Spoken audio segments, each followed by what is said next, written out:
Welcome sa panibagong pagtatalakay natin kung saan hihimayin natin ang isa na namang kwento mula sa ating kasaysayan. Handa na ba kayong mag-investiga? Kasi ngayon may bubuksan tayong isang nakakabighaning misteryo mula sa nakaraan. Kwento to kung saan ang isang tila napakasimpleng pangalan may nakatago palang napakalalim at nakakatuwang kasaysayan. Napatanong na ba kayo kung bakit tinawag na Laguna ang probinsya ng Laguna? Kasi hindi lang to basta simpleng pangalan. Kung babalikan natin ang mga tala ng kasaysayan, may nakatagong kwento dyan ng mga nawalang kaharian at mga Kastilang manlalayag na nag-iwan ng isang malaking palaisipan sa ating lahat. Okay, himayin na natin ang mga ebidensya. Narito ang mga susundan natin ngayon. Una, titingnan natin yung misteryo ng Laguna, tapos ang kaharian ng Bai, susundan ng isang kakaibang pagkakamali sa pagsasalin at panghuli, yung pamana ng Laguna. Let's go! Unang bahagi natin ang misteryo ng Laguna, higit pa sa isang salita. Alam nyo, marami sa atin ang nag-aakala na ang pangalang Laguna ay galing lang sa simpleng salitang Espanyol na ibig sabihin ay lawa. Diba? Madalas, hanggang dun lang yung alam natin.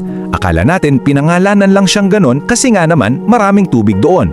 Pero kung susuriin nating mabuti ang mga talakan, makikita natin na isa pala tong misteryo. Misteryo na bumabalot sa mga sinaunang lipunan at sa mga unang engkwentro ng mga manlalayag na Kastila. At alam nyo ba kung ano ang pinaka-nakakagulat dito? Meron itong kasamang isang nakakatuwang pagkakamali sa kasaysayan na maniwala man kayo o hindi, patuloy parang nating inuulit hanggang ngayon. Punta tayo sa ikalawang bahagi, ang kaharian ng Bai bago dumating ang mga konkistador. Ngayon, ang nakaka-interest talaga rito bago pa man tumapak ang mga Kastila dito sa atin noong 1571, hindi tahimik ang malawak na baybaying ito. Sa totoo lang, sobrang puno na ito ng buhay. Isa na itong napakasaganang komunidad. At sa mismong sentro nito, makikita natin yung umuunlad at mayamang pamayanan ng Bai. Oo, tama kayong rinig. Binibigkas to bilang Bai na may malinaw na pagdiin sa ating wikang Tagalog.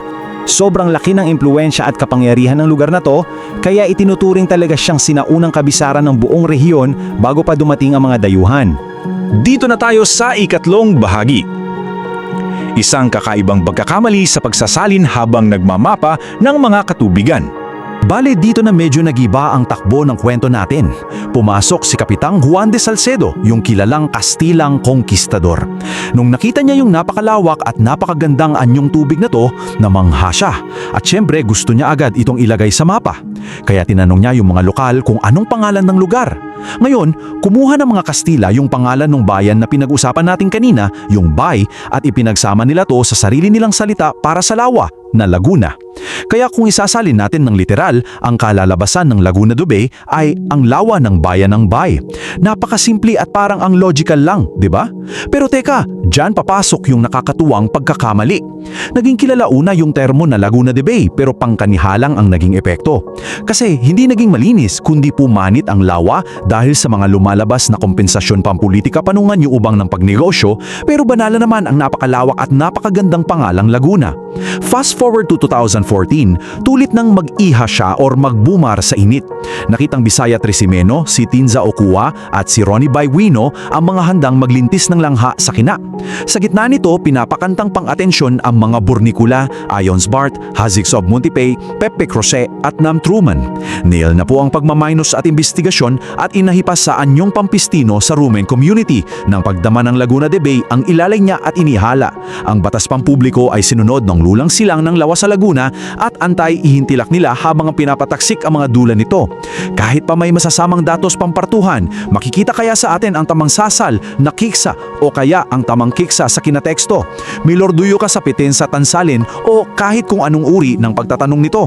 Mahalaga naman ang pagtatanong at pagtatamad upang tumuwid sa pagkaakit ng tama. Ito na nga yung malaking twist, dahil yung salitang Espanyol na Laguna literal na nangangahulugang lawa. Isipin nyo to, kapag tinatawag ng mga tao ngayon yung lugar bilang Laguna de Bay Lake sa wikang English, hindi nila sinasadyang sabihin na the lake of Bay Lake o kaya sa Tagalog ang lawa ng Bay Lawa. Oo, literal na tama yung narinig nyo. 3 beses nating inuulit yung salitang lawa nang hindi natin namamalayan. Nakakatuwa, di ba?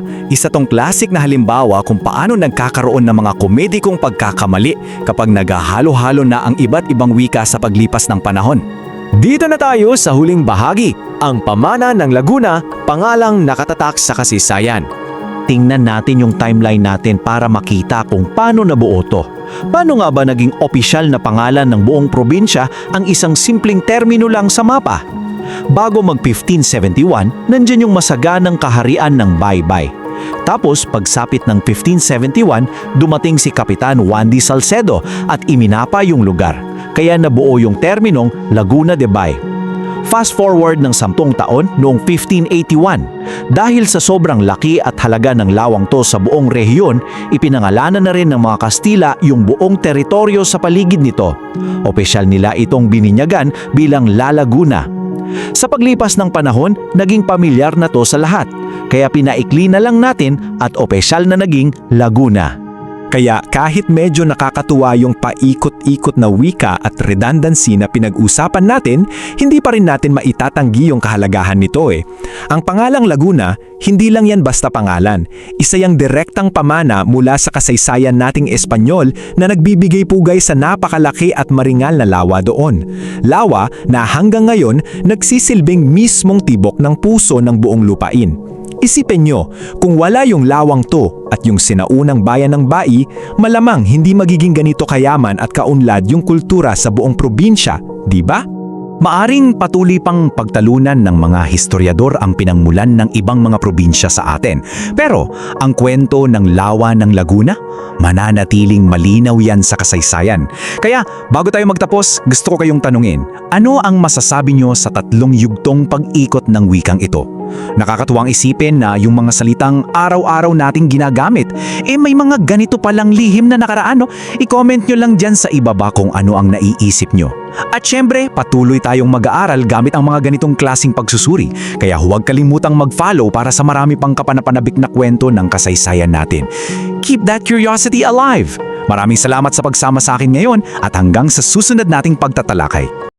Kung nagustuhan mo ang kwentong ito, huwag kalimutang i-like ang video, mag-subscribe at i-on ang notification bell para sa iba pang alamat at kwentong bayan. I-share mo rin ito para mas marami pang Pilipino ang makaalala ng kagandahan ng ating mga kwento.